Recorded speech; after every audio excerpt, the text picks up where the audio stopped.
Hello दोस्तों, स्वागत है आप सभी का हमारे YouTube channel depth study with Ashish में।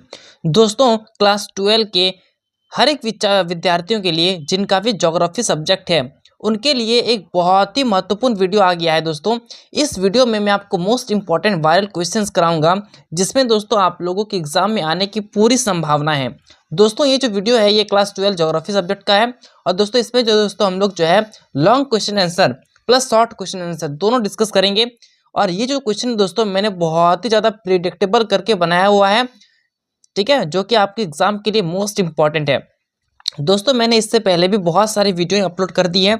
यदि आपने नहीं देखा है तो दोस्तों आप जो है ज़रूर देख लें, क्योंकि एग्ज़ाम से पहले पछताने से बहुत ही ज़रूरी है कि आप जो है उन वीडियो को सारे देख लें, उसके बाद एग्ज़ाम में बैठें, ताकि हर एक प्रश्न आप जो है पहले से प्रिपेयर होके रखेंगे। ठीक है, तो चलिए दोस्तों वीडियो को शुरू करते हैं। और मोस्ट वायरल क्वेश्चन का सबसे पहला प्रश्न जो कि आपके यहाँ पे स्क्रीन में दिख रहा होगा दोस्तों, यहाँ पे पूछा गया है कि भारत में मानव विकास सूचकांक से आप क्या समझते हैं और इसके घटकों की व्याख्या करें। ठीक है, तो दोस्तों सबसे फर्स्ट पॉइंट है यहाँ पे आंसर में कि मानव विकास सूचकांक किसी देश में लोगों के जीवन स्तर को मापने का एक मानक है। ठीक है, जो भी देश में जो भी लोग हैं उसके जो जीवन स्तर है उसको मापने का जो मानक है वो दोस्तों क्या है, मानव विकास सूचकांक। ठीक है, अगर इसके घटक की बात करें तो इसके घटक है, सबसे पहला है स्वास्थ्य, दूसरा है शिक्षा और तीसरा है दोस्तों आय। और इन तीनों के बारे में आपको जो है डिटेल में लिख देना है, जो कि दोस्तों आपको जो है 5 मार्क्स दे देगा। ठीक है, चलिए आगे बढ़ते हैं। यहाँ पे क्वेश्चन नंबर 2 देखते हैं। भारत में ग्रामीण बस्तियों के प्रकारों का वर्णन कीजिए। तो भारत में जो भी ग्रामीण बस्तियां हैं उसके बारे में आपको बताना है। तो यहाँ पे दोस्तों मैंने जो है 4 प्रकार की बस्तियों का वर्णन किया हुआ है, जिसमें सबसे फर्स्ट है सनहत बस्ती। दोस्तों आप कमेंट करेंगे कि ये जो सनहत बस्ती है इसका दूसरा नाम क्या है। ठीक है, इस बस्ती में होता क्या है दोस्तों कि इस बस्ती में जो भी घर होते हैं वो बहुत ही ज़्यादा सामने सामने होते हैं। ठीक है, यहाँ पे दोस्तों दूसरा है विखंडित बस्ती, जिसका घर जो है दोस्तों वो बहुत ज़्यादा दूर दूर होता है। अगर हम लोग पंक्तिबद्ध बस्ती की बात करें तो ये जो है सड़क या फिर नदी के किनारे होते हैं। ठीक है, वहीं पर अगर नेक्स्ट बस्ती की बात करें गोलाकार बस्ती, जो कि दोस्तों तालाब या फिर चौक के चारों ओर जो है ये बस्ती बसी होती है। तो दोस्तों मैंने जो ये चारों जो बस्तियां हैं उसके बारे में बताया। यदि आप इसको डिटेल में लिखते हैं कि हर एक बस्ती की खासियत या फिर विशेषताओं का वर्णन करते हैं, तो दोस्तों ये जो क्वेश्चन होगा इसका आंसर आप जो है 5 मार्क्स में कर सकते हैं। नेक्स्ट क्वेश्चन पूछा गया है कि भारत में भूमि उपयोग प्रतिरूप की व्याख्या करें। तो यहाँ पे जो भूमि का उपयोग मानव आवश्यकताओं के अनुसार किया जाता है, और जो इसका वर्ग है वो है सबसे फर्स्ट जो कि मोस्ट इंपॉर्टेंट है वो है कृषि भूमि। ठीक है, भारत एक कृषि प्रधान देश है और यहाँ पे जो है भूमि का इस्तेमाल कृषि के रूप में किया जाता है। यहाँ पे दोस्तों जो भूमि है उसमें बहुत सारे वन है, जिसके माध्यम से हमारी जो प्रकृति है वो बहुत ही ज़्यादा सुनहरी हरियाली देखने को मिलती है, जिस कारणवश हमारे क्षेत्र में बहुत ही ज़्यादा पर्यावरण सही है। नेक्स्ट दोस्तों है भूमि में चारागाह, जिसके माध्यम से जो पशुएं होती है वो सारी पशुएं वहाँ पे चर कर अपना भोजन प्राप्त करती है। नेक्स्ट दोस्तों बंजर भूमि, ऐसे बहुत सारे भूमि होते हैं जिसमें दोस्तों बंजर होती है, जिसका हम लोग खास इस्तेमाल कर सकते हैं। अलग अलग चीज़ बनाने में जो है उस क्षेत्र का इस्तेमाल किया जा सकता है। नेक्स्ट है गैर कृषि भूमि। ठीक है, ये सारी चीज़ें दोस्तों यहाँ पे जो है भूमि के बारे में बताया गया है। अगर दोस्तों हम बात करें कि भूमि पर दबाव कौन बढ़ाता है, तो वो है दोस्तों जनसंख्या।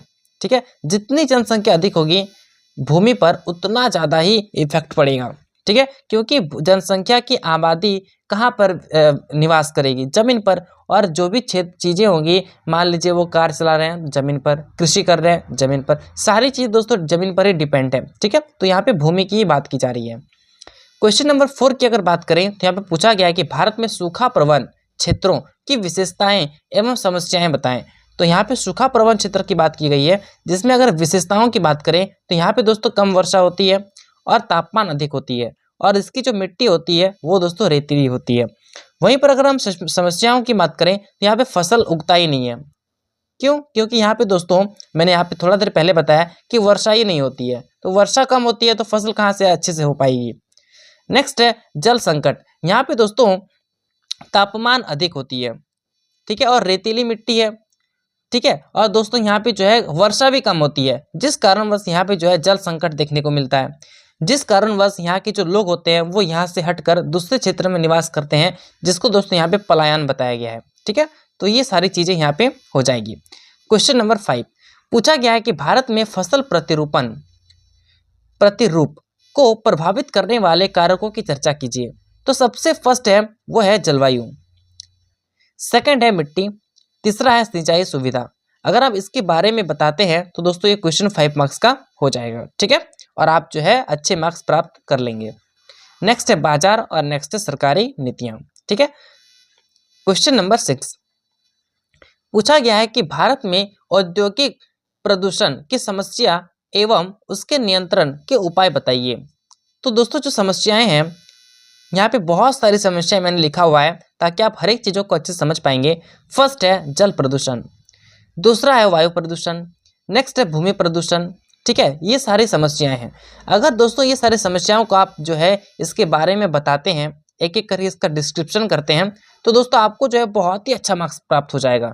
आपको पता है जल प्रदूषण क्यों होती है, वायु प्रदूषण क्यों होती है और भूमि प्रदूषण होने के कारण क्या है, ठीक है। तो ये सारी चीज़ें दोस्तों आप अपने शब्दों में अगर लिखेंगे तो आपको रटना भी नहीं पड़ेगा और आप जो है अच्छा मार्क्स भी प्राप्त कर लेंगे। अगर हम इसके नियंत्रण के उपाय की बात करें तो दोस्तों सबसे फर्स्ट है अपशिष्ट शोधन, दूसरा है स्वच्छ तकनीक, तीसरा है कड़े कानून और चौथा है दोस्तों वृक्षारोपण। तो ये चारों जो पॉइंट है इसका नियंत्रण को बताया गया है, ठीक है।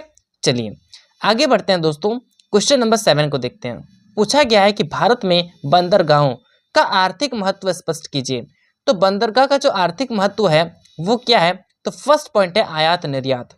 मतलब दोस्तों जो बंदरगाहें होती है वहीं से जो है समुद्र के किनारे जो बंदरगाहें होती है जिसके माध्यम से जो जहाज होती हैं वो वहाँ पर ठहरती है, वहीं पर जो है माल को लादा जाता है, वहाँ पे जो है रखा जाता है और उसके पश्चात जो दोस्तों वो जो जहाज होती है वो एक क्षेत्र से दूसरे क्षेत्र पर चल जाती है, जिसके माध्यम से ये जो चीज़ें हैं व्यापार की जो तकनीक है जिससे जो है यहाँ पे मुनाफा होता है, जो कि दोस्तों फर्स्ट पॉइंट में बताया गया है।